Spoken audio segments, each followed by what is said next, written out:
கர்த்தருடைய பரிசுத்த நாமத்துக்கு மகிமை உண்டாவதாக. எனக்கு அன்பான தேவனுடைய பிள்ளைகளே, இந்த கால வேளையிலும் தெய்வ சமூகத்தில் கிருபையாக கூடி வரும்படியான ஒரு பெரிய பாக்கியத்தை கர்த்தர் நமக்கு கிருபையாக கொடுத்திருக்கிறார். அல்லேலூயா.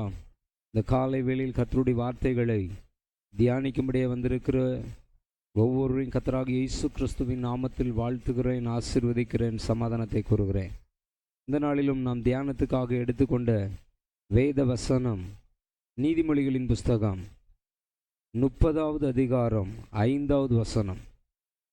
தேவனுடைய வசனமெல்லாம் புடமிடப்பட்டவைகள், தம்மை அண்டிக் கொள்ளுகிறவர்களுக்கு அவர் கேடகமானவர். அல்லேலூயா. தேவனுடைய வசனமெல்லாம் புடமிடப்பட்டவைகள், தம்மை அண்டிக் கொள்ளுகிறவர்களுக்கு அவர் கேடகமானவர் என்று வேதம் சொல்லுகிறது. எனக்கன்பான தேவனுடைய பிள்ளைகளே, நாம் தேவனை அண்டிக் கொள்ளும்போது அவர் நமக்கு கேடகமாய் இருக்கிறார். அல்லேலூயா. ஆகவே எனக்கன்பான தேவனுடைய பிள்ளைகளை, நாம் நம்முடைய வாழ்க்கையில் தேவனை அண்டி வாழ நம்மை ஒப்பு கொடுப்போம். கர்த்தரை அண்டி கொண்டு வாழ நம்மை அர்ப்பணிக்கும் போது அவர் நம்முடைய வாழ்க்கையில் வெற்றியை கட்டளையிட்டு நமக்கு கேடகமாய் இருந்து நம்மை ஆசீர்வதிக்கிற தேவனாய் இருக்கிறார். அல்லேலூயா. தேவனை அண்டி கொள்ளும்போது அவரை அண்டி கொள்ளுகிறவர்களுக்கு கேடகமாயிருக்கிறார். அவரை அண்டிக் கொள்ளுகிறவர்களுக்கு கேடகமானவராய் இருக்கிறார். அல்லேலூயா. எனக்கு அன்பான தேவனுடைய பிள்ளைகளே, சங்கீதம் 73:28 தாவீது இவ்வாறு சொல்லுகிறார், எனக்கோ தேவனை அண்டிக் கொண்டிருப்பதே நலம் என்று சொல்லி. தேவனை அண்டிக் கொண்டிருப்பது ஒரு நபருக்கு நலமான காரியம். தேவனை அண்டிக் கொள்ளுவது நலம் என்று வேதம் சொல்லுகிறது.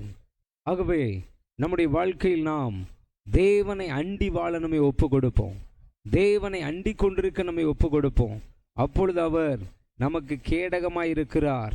அவர் நமக்கு நலமான காரியத்தை செய்கிறார். சங்கீதம் 57:1 சொல்லப்பட்டிருக்குது, எனக்கு இறங்கும் தேவனை எனக்கு இறங்கும், உம்மை என் ஆத்துமா அண்டிக் கொள்ளுகிறது, விக்கினங்கள் கடந்து போகும் மட்டும் உமது செட்டைகளின் நிழலிலே வந்து அடைவேன். நம்முடைய ஆத்துமா தேவனை அண்டிக் கொள்ள வேண்டும். நம்முடைய ஆத்துமா தேவனை அண்டிக் கொள்ளும் போது கர்த்தர் நமக்கு எதிராய் காணப்படுகிற எல்லா விக்கினங்கள், எல்லா பாதிப்புகள், போராட்டங்களுக்கு நம்மை விலக்கி விடுவித்து அவருடைய செட்டைகளின் நிழலில் வைத்து நம்மை பாதுகாத்து ஆசீர்வதித்து நடத்துகிற தேவனாயிருக்கிறார். எனக்கு அன்பான தேவனுடைய பிள்ளைகளே, சங்கீதம் 2:12 இவ்வாறு சொல்லப்பட்டிருக்கிறது, குமாரன் கோபம் கொள்ளாமலும் நீங்கள் வழியிலே அழியாமலும் இருக்கும்படிக்கு அவரை முத்தம் செய்யுங்கள். கொஞ்ச காலத்தில் அவருடைய கோபம் பற்றி எரியும். அவரை அண்டிக் கொள்ளுகிற யாவரும் பாக்கியவான்கள். கர்த்தரை அண்டிக் கொள்ளுகிற யாவரும் பாக்கியவான்களாம். அல்லேலூயா. அவரை அண்டிக் கொள்ளுகிறவர்கள் பாக்கியவான்கள் என்று வேதம் சொல்லுகிறது. அவரை அண்டிக் கொண்டிருப்பதே நலம் என்று வேதம் சொல்லுகிறது. அவரை அண்டிக் கொள்ளுகிறவர்களுக்கு அவர் கேடகமாய் இருக்கிறார் என்று வேதம் சொல்லுகிறது. ஆகவே எனக்கு அன்பான தேவனுடைய பிள்ளைகள், இந்த நாளிலும் நாம் கர்த்தரையே அண்டி வாழ நம்மை ஒப்பு கொடுப்போம். உள்ளத்தின் ஆழத்திலிருந்து, ஆத்துமாவிலிருந்து கர்த்தரை அண்டி வாழ நம்மை ஒப்பு கொடுக்கும்போது அவர் நமக்கு கேடகமாயிருக்கிறார், அரணாயிருக்கிறார், நலமாயிருக்கிறார், பாக்கியவான்களாய் நம்மை மாற்றுகிறார். ஆகவே நாம் ஜெபிப்போமா? எங்கள் தகப்பனே, இந்த நல்ல வேளைக்காகவும் நன்றியோடு துதிக்கிறோம், ஸ்தோத்திரிக்கிறோம். அப்பா, உம்மை அண்டி கொள்ளுகிறவர்களுக்கு நீர் கேடகமாயிருக்கிறீர். உம்மை அண்டி கொண்டிருப்பதே எங்களுக்கு நலமாண்டவரே. உம்மை அண்டிக் கொள்ளுகிறவர்கள் பாக்கியவான்கள் என்று வேதம் சொல்கிறது. நாங்கள் கர்த்தாவே குடும்பமாக, சபையாக உம்மையே அண்டிக் கொள்ளுகிற கிருபைகளை தாரும். உம்மையே அண்டி வாழுகிற கிருபைகளை தாரும். உம்மை அண்டிக் கொண்டிருப்பதே நலம் என்று சொல்லி வாழுகிற கிருபைகளை தாரும். உம்மை அண்டிக் கொண்டிருப்பதே எங்களுக்கு நலம் அப்பா.